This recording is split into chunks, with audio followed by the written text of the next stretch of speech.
सारे देवताओं से भगवान कृष्ण ने पूछ लिया, आप सब यहाँ एकत्रित क्यों हुए हो? महाराज, मृत्यु लोक में बड़ा दुराचार, बड़ा अत्याचार हो रहा है, और आपने जो वचन दिया है, आपने जो कहा है, आपने जो निर्णय दिया है कि आप पृथ्वी पर आएंगे, मृत्यु लोक में आएंगे, आपको पृथ्वी पर जन्म लेना है, आपको पृथ्वी पर प्रकट होना है, आपको मृत्यु लोक में आना है। अब आपको यदि मृत्यु लोक में आना है तो अपन निर्णय कर लें कि आप आएंगे कहां, आप पहुंचेंगे कहां, किस धरा पर आप अवतरित होंगे। भगवान कृष्ण ने कहा, इसका उत्तर मेरे पास नहीं है, आप जहां निर्णय कर दोगे मैं वहां पहुंच जाऊंगा। परंतु प्रभु, आपका भी तो कुछ इच्छा होगी, जैसे यहाँ पर कई लोग बैठे होंगे, उनकी भी तो इच्छा होती है कि भैया आगे आगे के पंडाल में हम बैठे, फिर कई लोगों की इच्छा होती है नहीं साहब हमें तो कुर्सी मिलना चाहिए, कई लोगों की इच्छा होती है नहीं साहब हमें तो सोफा मिलना चाहिए, कई लोगों की इच्छा होती है नहीं साहब हम राइट में बैठे कि लेफ्ट में बैठे। ये तो आपके ऊपर निर्भर करता है कि आपको बैठना का है।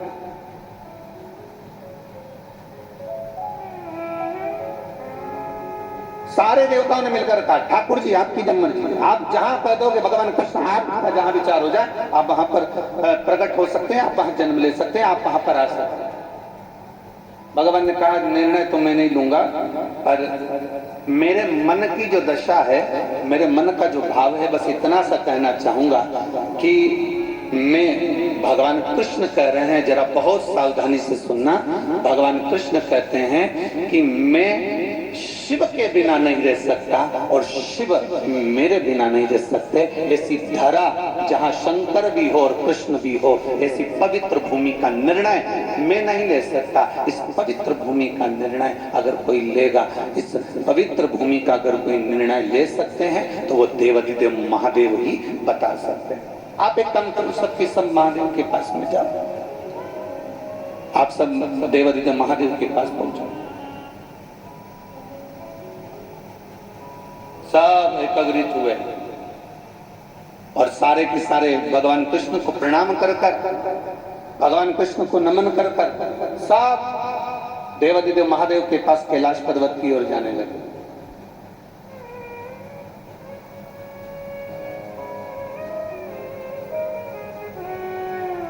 अब जैसे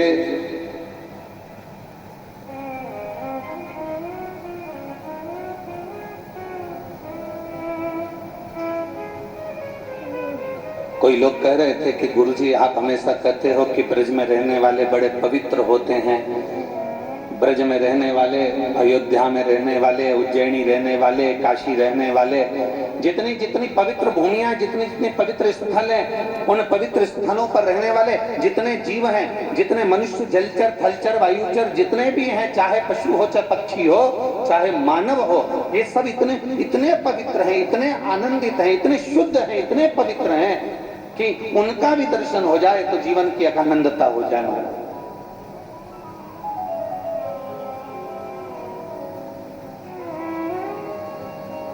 एक बात बहुत अच्छे से कहना चाहेंगे आप लोगों को,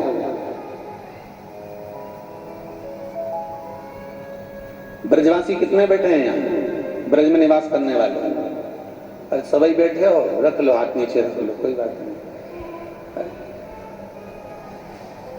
बहुत जोरदार, एक बार आपके लिए ही ताली बजा लो, बहुत जोरदार।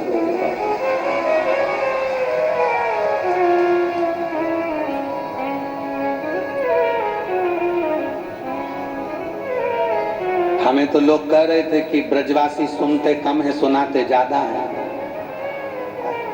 पर यहाँ तो देख रहे हैं कि एक बार वापिस हाथ उठाओ जरा, आस्था वालों जरा, एक इनको कवर जरूर करना हो। लोग कह रहे थे कि ब्रजवासी सुनते कम सुनाते ज्यादा, यहाँ कितने सारे बैठे हैं, एक बार जरा देखो तो जरा जोरदार। चलो कोई बात नहीं है, 7 दिन तुम सुन लो और बाकी के 7 दिन हमको सुना देंगे, कोई बात नहीं। बोल वृंदावन बिहारी लाल की, भूतेश्वर महादेव की, चकलेश्वर महादेव की, गोपेश्वर महादेव की, आशीश्वर महादेव की, चिंताहरण महादेव की, अब बहुत सारे महादेव हैं, अपन ब्रज के सब महादेवों का स्मरण करेंगे।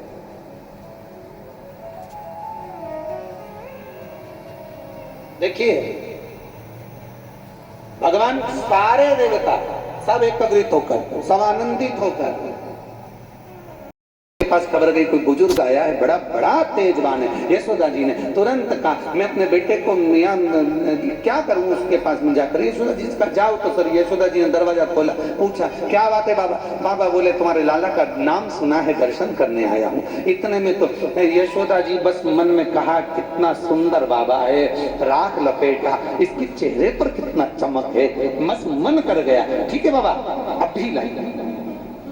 अंदर गई यशोदा जी, लाला को उठाया, लेकर चली। इतने में पार्वती जी बीच में चूड़ा वूड़ा बांधी, सुरमा लगाई, सामने खड़ी हो गई। यशोदा रानी तुम्हें मैंने बताया था एक बुजुर्ग बाबा आया है, भयंकर है वो। यशोदा जी के भयंकर तो नहीं है पर सुंदर बहुत है, बूढ़ा मेरे बेटे को आशीर्वाद देकर जाएगा। पार्वती जी ने कहा हमें क्या जाता है, ले जाओ, बाद में तुम्हारे साथ कुछ हो तो हमसे मत कहना। इतने में यशोदा जी बोली अरे एक बार तू तो देख कर आ।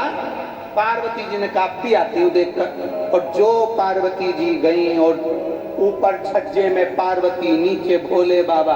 पार्वती जी ने जो झांका, शंकर जी ने डमरू खड़काया, जो ऊपर देखा, देखते सी शंकर जी मन में सोचे ये कहां से पूछ गई।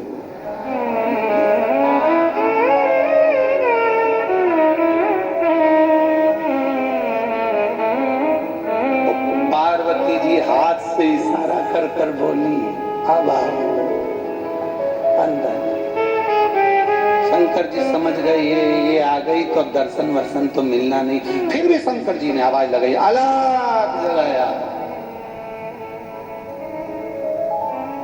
मां दर्शन कराओ। पार्वती जी नीचे आके बोली बिल्कुल मत कराना, यही है वो, ये तेरे बेटे का काल है। अब इसको क्या मालूम कि ये महाकाल है, ये तेरे बेटे का काल है। अब पार्वती जी ने कह दिया तो पार्वती जी का मन क्षुब्ध हो गया। अब कुछ भी हो जाए बेटे को नहीं दूंगी। अब भगवान को लेकर अंदर आ गई। बाबा ने भी सोच लिया क्या करा जाए। नंदी पर्वत के नजदीक में कुंड के किनारे मेरा बाबा अखंड धुनी बमा कर बैठ गए। बैठ तो गए, ये जैसे जैसे धुनी तपे वैसे वैसे कन्हैया चिल्ला चिल्ला कर बिलक बिलक कर रोए।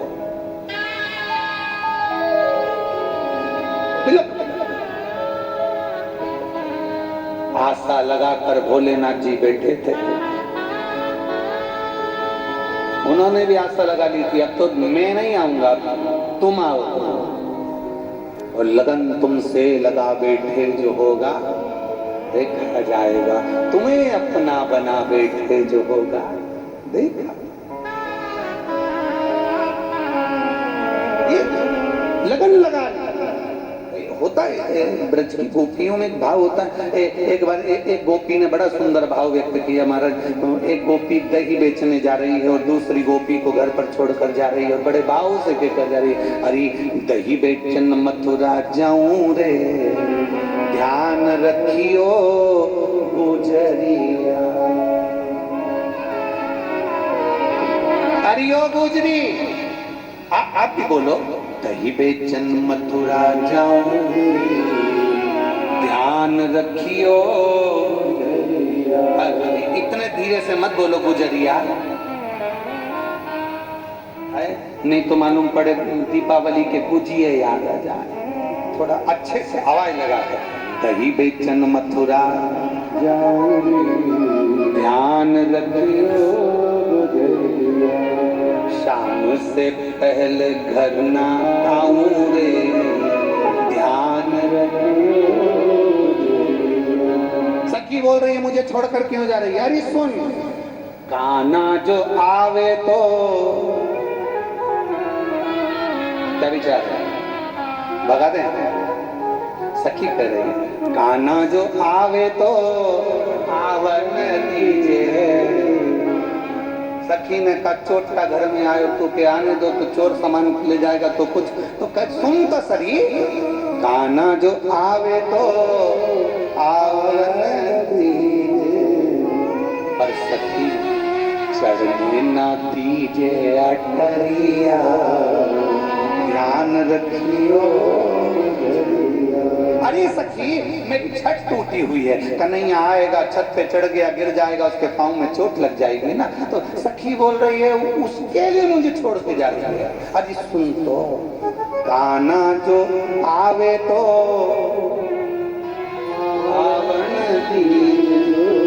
चढ़ने ना दीजे अटरिया, ध्यान रखियो। और सुन सखी, अरे माखन जो खावे तो, अरे कोसी वालों अब एक लाइन तुम्हारी तरफ से चाहिए, खाने दे कि नहीं खाने दे? पक्का? बस तो फिर माखन जो खावे तो खावण दीजे। तो सखी बोल रही है जब आएगा खाएगा तो मुझे क्यों छोड़ के जा रही है? तो उसने कहा तोड़ने ना दीजे मटकिया, ध्यान रखियो। और तीसरी बात, पूरे ब्रज का आनंद, काना जो जावे तो, ये ब्रज की गली से जब गया तो लोग आज तक रोते हैं। काना जो जावे तो जावना। सखी कह रही है वो तो अपने पिता की नहीं सुने, मैया की नहीं सुने, तो हमारी कथा सुने। उसको मना करो इधर मत जा तो उधर ही जाता है, वो हमारी सुनता ही नहीं है, तो फिर करें क्या? कैसे मानेगा वो? काना जो जावे तो जावना, और नहीं सुनेगा तो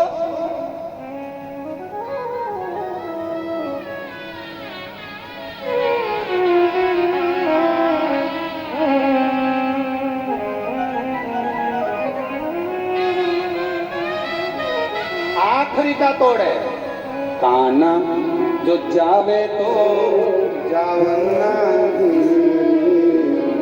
और अगर चले गया तो छीन लीजिए बाकी बंसुरिया, ध्यान रखियो। आखिरी में उसकी बंसी छुड़ा लेना, बंसी में उसके प्राण बसते हैं, बंसी में राधा बसती है, बंसी में उसके भक्त बसते हैं, इसलिए उसको छोड़कर कहीं नहीं जाना। छुड़ा छीन लीजिए बाकी बंसुरिया,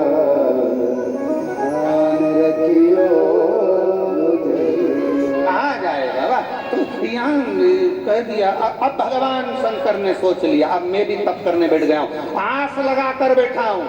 शंकर जी का सबसे बड़ा आनंद है, जो शिव से आस लगाता है वो कभी खाली नहीं जाता है, उसका भंडार भर कर मिल जाता है।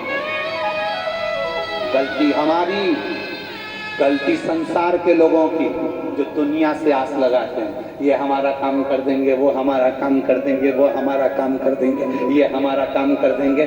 गलती तुम्हारी है जो तुम दुनिया के लोगों से आस लगाते हो। जो शंकर से आस लगाता है वो कभी खाली नहीं जाता। ये इतने पत्र हैं, इन पत्रों को एक बार अगर मौका मिले तो खाली समय में पढ़ना। इसमें सब लिखा है कि आस लगाने का फल क्या होता है। गलत जगह आस लगाओगे वो पूरी नहीं होने वाली। हमारे काका जी हमको ये दे देंगे, हमें वहां से जमीन मिल जाएगी, कोई मुझे गाड़ी दिला देगा, कोई मुझे ये दिला देगा। एक तो बात आप लोगों को पहले कथा में कही थी, एक छोटा सा लड़का गाड़ी देख रहा था, 4 व्हीलर गाड़ी बड़े अच्छे से देख रहा था। 4 व्हीलर गाड़ी को देखा तो गाड़ी का जो मालिक था उसने उसको कहा आओ तुम्हें घुमा के लाता हूँ। उसने गाड़ी में उसको बिठा लिया, गाड़ी में बिठाया, बड़ा खुश हो रहा था छोटा सा बच्चा। गाड़ी के मालिक ने कहा तुम सोच रहे होगे इतनी सुंदर गाड़ी है। हाँ, तो उस गाड़ी के मालिक ने कहा मेरे भाई ने मुझे गिफ्ट करी, मेरे भाई ने मुझे गिफ्ट दी। अब तुम सोच रहे होगे कि मुझे मेरे भाई ने गिफ्ट करी, तुम्हारे पास भी ऐसी गाड़ी होना थी, तुम्हें भी कोई गिफ्ट करता।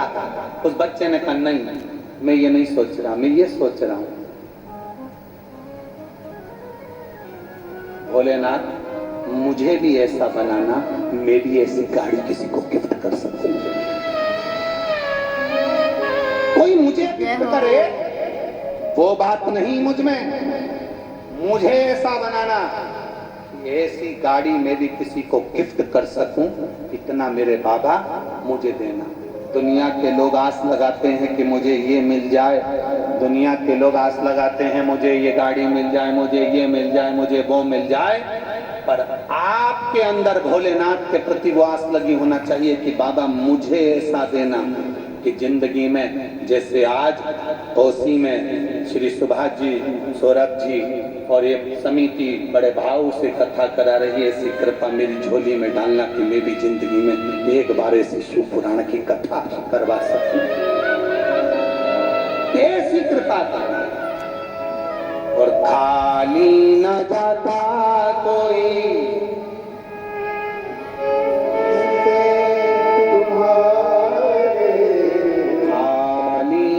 जाता कोई दर से बाबा, ऐसी करुणा मेरी जिंदगी में करना कि मैं भी दे सकूं, मैं भी दे सकूं। यहाँ बहुत मेरी ब्रजवासियों, मेरी ब्रज की माताओं, मेरी जीजियों, मेरे जीजाओं, आपसे कहूं, अभी तक ब्रज में बहुत भंडारे चले होंगे, भगवान कृष्ण के भक्त आए, ठाकुर के भक्त आए, आप लोगों ने खूब उनको पूड़ी सब्जी भजिया पकौड़ा खूब खिलाया होगा। पहली बार ब्रज के अंदर ये मौका लगा है कि इन शंकर के भक्तों को खिलाने का मौका मिला है। इसका क्या फल होता है वो लिखकर रखना। एक डायरी लेना, उस डायरी में 2-3 चीजें जरूर लिखना कि मैंने 5 रुपए का पानी 3 तारीख को किसी को पिलाया था, और वो डायरी उठाकर रख देना। 1 महीना इंतजार करना कि वो तुमने जो पानी पिलाया था वो हजारों लाख गुना हुआ कि नहीं हुआ, वो लिखकर रखना। और एक चीज और लिखना कि मैंने शिव महापुराण की कथा पंडाल में जाकर सुनी थी ब्रज की रज में, मैंने भोलेनाथ को अपने व्यस्त समय में से 3 घंटा 2 बजे से 5 बजे तक मैंने भोलेनाथ जी को अपना समय दिया है। तुमने शंकर जी को जो समय दिया वो लिख कर रखना। तेरी दुख की घड़ी में भोलेनाथ भी तुझे समय देगा, ये निश्चित है। काल किसके हाथ में? काल की गणना करने वाला कौन?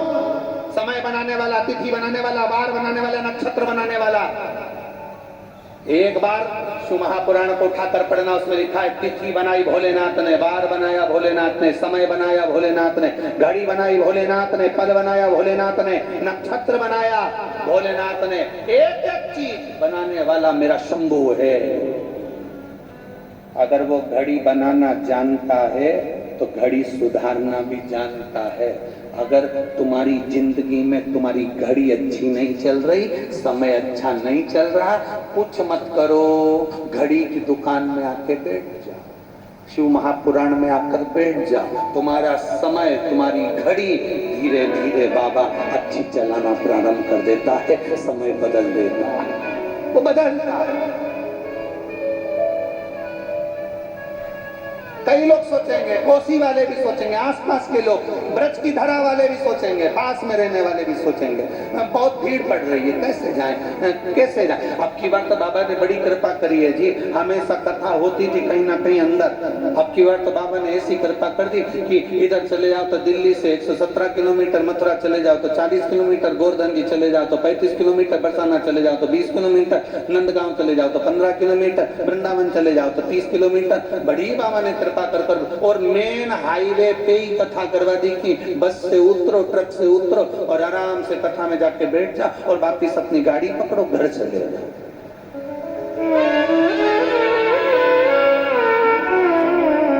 तुम्हें टेंशन नहीं है, तुम तो बढ़िया उतरे चल रही है। टेंशन तो जो व्यवस्था करने में लगे हैं।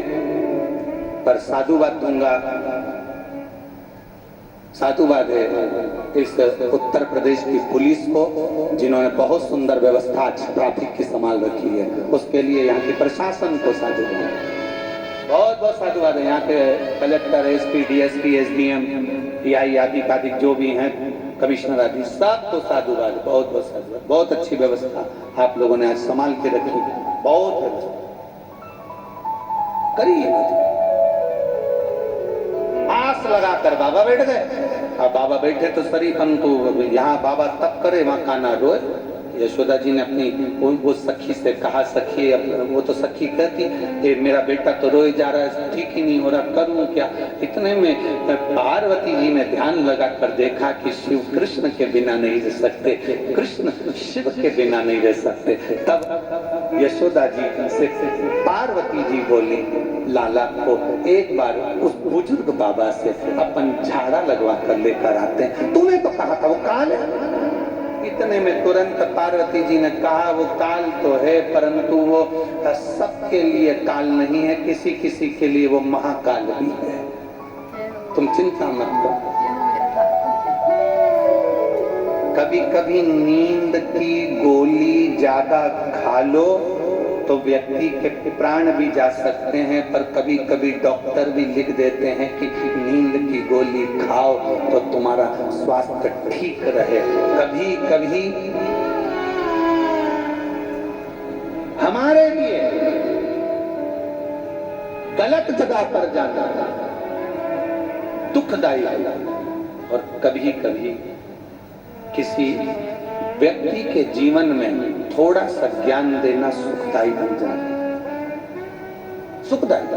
चलो पार्वती जी तुरंत यशोदा जी से बोली। यशोदा जी ने कहा कि तुम अपन बेटे को लेकर जाएंगे, और बाबा ने उसको ले लिया। तो पार्वती जी मुस्कुराकर बोली, अगर तुम्हारा बेटा उस बाबा की गोद में आ गया ना यशोदा, मैं दिल से कहती हूँ, जो एक बार शंकर की चौखट पर चले जाता है, शिवालय में चले जाता है, शंकर के द्वार चले जाता है, शिव महापुराण में चला जाता है, वो फिर बाबा की छत्र छाया में मरते दम तक बना रहता है। सहज है। जरा एक बार पूरी महाभारत को उठाकर देखिएगा, भगवान कृष्ण ने अर्जुन को, नकुल को, सहदेव को, भीम को, युधिष्ठिर को बारंबार कहा, भगवान शंकर की आराधना करो। अर्जुन से कहते शिव की आराधना करो, भीम से कहते शिव की आराधना करो, युधिष्ठिर से कहते शिव की आराधना करो। एक बार भी भगवान कृष्ण ने किसी का नाम नहीं लिया कि किसकी आराधना करना। भगवान कृष्ण ने बोला तो केवल एक ही बात करी, शंकर की आराधना। सब दुख ओ भोला, सब शिव आराधना में लग गए। बाबा ने दर्शन किए, लाला के गोदी में लिया, आनंद सुख का अनुभव हो गया। यशोदा जी ने कह दिया, पार्वती जी यशोदा जी से कहीं बाबा से कह दो यहीं रहे, जब तक रहेंगे तुम्हारा काना कभी नहीं रोएगा। भगवान शंकर से यशोदा जी ने कहा आपको यही रहना पड़ेगा। शिव जी कहते हैं इस कुंड के पास में मैं आशीश्वर महादेव के रूप में विराजमान रहूंगा, जो आस लगाकर मेरे पास आएगा वो दुनिया में कभी नहीं रोएगा। ये आशीश्वर महादेव ब्रज की रज में। किस किस में करें दर्शन?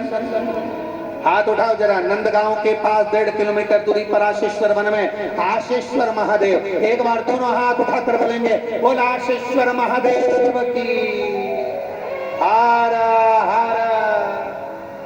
भगवान शिव विराजमान हुए आशीश्वर महादेव के रूप में। इधर देवराज को भगवान भक्ति वर प्रदान करते हैं। बिंदु प्रेत योनि में पड़ जाता है चंचुला देवी, उसके लिए शिव महापुराण की शंकर को देखते हुए कमर में लाल धागे में बांध ली जाती है, जिससे संतान की प्राप्ति होती है। इन पत्रों में कम से कम 8-10 पत्र ऐसे हैं जिसमें बाबा ने संतान दी है। शिव कृपा इसी को कहते हैं। बाबा ईसर जी गोरा जी बनकर, गणा और गौर बनकर कथा श्रवण करने के लिए सौरभ जी अग्रवाल, श्रीमती सोनल जी अग्रवाल,